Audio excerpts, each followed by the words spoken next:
Tradisi dan modernitas merupakan dua istilah yang saling berlawanan dalam segi bahasa dan istilah.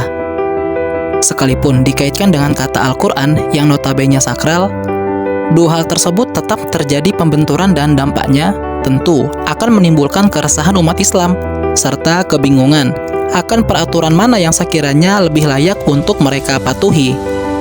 Mereka pun juga bertanya-tanya, apakah benar tidak ada titik temu di antara keduanya? Al-Quran bukanlah serpihan-serpihan kecil tradisi dan modernitas yang saling menafikan, tetapi Al-Quran merupakan bangunan yang dikonstruksi dari keduanya. Dalam memandang tradisi dan modernitas, umat Islam merespon dengan 3 bentuk sikap. Kategori pertama yaitu mereka berpandangan bahwa tidak perlu adanya perubahan pemahaman terhadap apa yang sudah ada 14 abad sebelumnya. Kemudian, menganggap bahwa modernisasi merupakan sebuah pukulan yang dapat mematikan keautentikan pemahaman Islam itu sendiri. Kategori kedua yaitu mereka yang beranggapan bahwa bersikap oposisi terhadap perubahan merupakan hal yang tidak bijaksana dan kontraproduktif. Apalagi, dalam hal ini umat Islam merupakan salah satu peserta yang ikut aktif dalam dunia modern. Kelompok ini merepresentasikan Islam dengan cara yang sesuai dengan orang yang hidup di zaman modern. Tetapi mereka juga memberi batasan untuk tidak bertindak terlalu jauh yang dapat mengubah secara signifikan ide-ide tradisional yang dimiliki oleh Islam. Kategori ketiga yaitu mereka yang ingin menampilkan kembali Islam dengan mempertanyakan aspek-aspek kunci dan tradisi, lalu mengabaikan apa yang tidak relevan dengan periode modern, juga sembari menekankan apa yang relevan dan berusaha untuk tetap setia pada etos, tujuan, dan nilai-nilai Al-Quran yang tidak berubah. Jika kita mengambil titik temu di antara keduanya, sebenarnya antara tradisional dan modernitas Al-Quran itu sejatinya saling berkesinambungan. Al-Quran adalah wahyu yang turun kepada Nabiullah Muhammad melalui malaikat Jibril. Pada periode pertama, Al-Quran berupa suara dan ucapan-ucapan lisan yang didengar. Kemudian, beberapa sahabat ada yang menuliskannya di pelepah-pelepah kurma, batu, dan lain sebagainya. Selanjutnya, tulisan-tulisan Al-Quran tadi dikumpulkan dan dikodifikasi sepeninggal Rasulullah SAW yang diprakarsai oleh Abu Bakar atas usulan dari Umar yang melihat banyaknya penghafal Al-Quran yang meninggal di dalam perang Yamamah. Setelah lembaran-lembaran tadi terkumpul, ia menjadi sebuah mushaf yang disimpan oleh Abu Bakar. Selanjutnya, tugas pengkodifikasian ini diteruskan oleh Utsman. Akhirnya, umat Islam pun memiliki satu mushaf bersama yang dikenal sebagai Mushaf Utsmani yang terjaga sampai saat ini. Dengan berkembangnya teknologi percetakan, masuklah transformasi Al-Quran kepada tahap yang baru, yakni tahap penyebarluasan. Mushaf Al-Quran dicetak sedemikian rupa yang kemudian diperjualbelikan sehingga setiap orang bisa memilikinya. Setelah berjalannya waktu, teknologi terus berkembang pesat. Mushaf Al-Quran yang tadinya berupa hard file, ditulis di mushaf-mushaf, ditransformasikan ke dalam bentuk soft file atau digital. Ada yang berbentuk perangkat lunak komputer, bahkan ada pula yang menjadi perangkat lunak ponsel pintar. Inilah bukti bahwa hasil dari modernitas seperti perkembangan sains dan teknologi seakan tak pernah ada habisnya menghiasi kehidupan kita. Perubahan yang signifikan ini tentu memberi pengaruh yang sangat besar dalam menjaga sakralitas dari Al-Quran itu sendiri. Mushaf Al-Quran yang apabila menyentuhnya saja dalam etikanya memerlukan wudhu, setelah menjadi perangkat lunak menjadi hilang kesakralannya. Telepon seluler yang memiliki aplikasi atau perangkat lunak mushaf Al-Quran dianggap sama saja seperti telepon seluler biasa.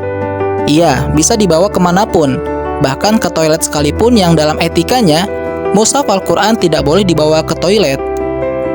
Dari gambaran tersebut, ada asumsi bahwa sebagian muslim masih belum bisa menerima modernitas tersebut dengan alasan khawatir akan merusak sistem normativitas dan kesakralan Al-Quran atau alasan lainnya, sehingga mereka lebih memilih bertahan pada tradisi pemahaman ulama klasik. Namun, tidak sedikit juga umat muslim yang sadar akan modernitas dan merasa perlu memahami Al-Quran dengan konteks modern saat ini. Munculnya penafsiran modern merupakan sebuah gerakan untuk melawan kejumudan dan keterbelakangan dari tafsir-tafsir klasik masa lampau. Berangkat dari kenyataan sejarah yang menyatakan bahwa tafsir itu selalu berkembang seiring dengan derap langkah perkembangan peradaban dan budaya manusia. Tafsir sebuah hasil dari dialektika antara teks yang statis dan konteks yang dinamis, memang mau tidak mau harus mengalami perkembangan dan bahkan perubahan. Setiap generasi akan mewarisi kebudayaan generasi-generasi sebelumnya. Kebutuhan suatu generasi berlainan dan hampir tidak sama dengan kebutuhan generasi lain. Begitu pula perbedaan tempat dan keadaan. Tidak dapat dikatakan sama keperluan dan kebutuhannya, sehingga timbullah penyelidikan dan pengolahan dari apa yang telah didapat dan dilakukan oleh generasi-generasi sebelumnya, serta saling tukar-menukar pengalaman yang dialami oleh manusia pada suatu daerah dengan daerah yang lain. Mana yang masih sesuai untuk dipakai, mana yang kurang sesuai, dilengkapi dan mana yang tidak sesuai lagi, dikesampingkan sampai nanti keadaan dan masa membutuhkan kembali. Demikian pula halnya dengan Al-Quran. Ia berkembang mengikuti irama perkembangan zaman dan memenuhi kebutuhan manusia dalam suatu generasi. Persoalan-persoalan modern inilah yang meniscayakan adanya perubahan pola pikir atau shifting paradigm. Salah satu contoh mungkin kita bisa melihat tafsir-tafsir klasik ketika memahami ayat-ayat kealaman atau ayat-ayat kauniyah. Penafsiran tentang kilat dan petir misalnya, pada surat Al-Baqarah ayat 19-20, di mana beberapa ulama klasik mentafsirkan kilat dan petir sebagai cambuk malaikat. Bagaimana mungkin penafsiran seperti ini dapat diterima oleh masyarakat modern yang telah dipenuhi dengan rasionalitas dan teknologi yang kian canggih?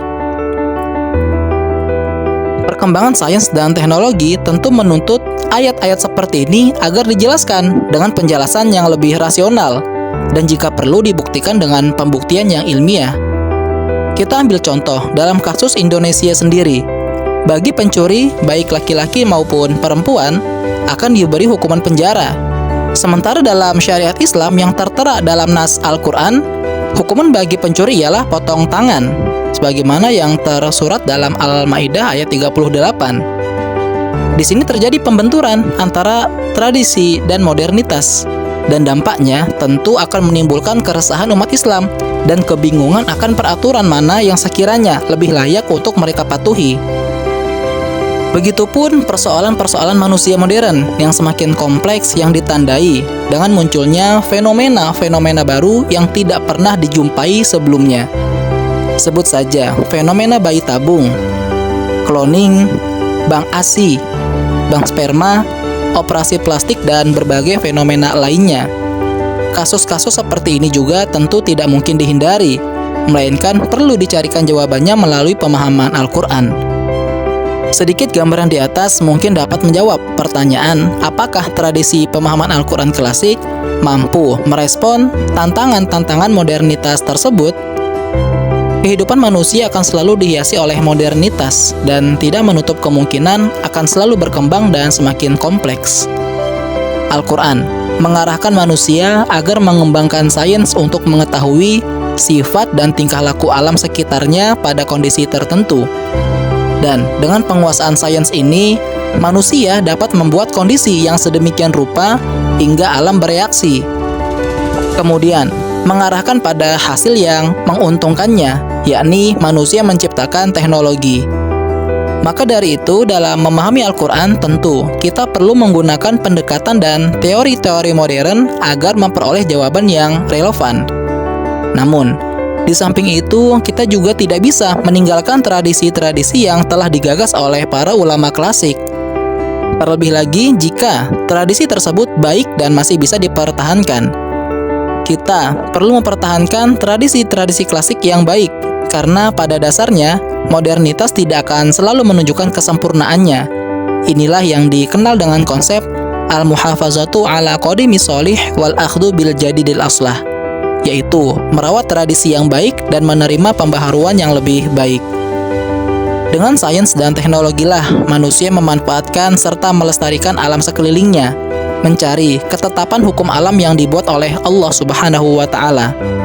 Dengan ini, manusia bisa berkomunikasi dengan Robnya melalui pemahaman terhadap sunnah-sunnah alam semesta. Maka, sudah seharusnya lah kaum muslimin mendekatkan diri dengan Al-Quran jika hendak menguasai bumi dan alam semesta ini.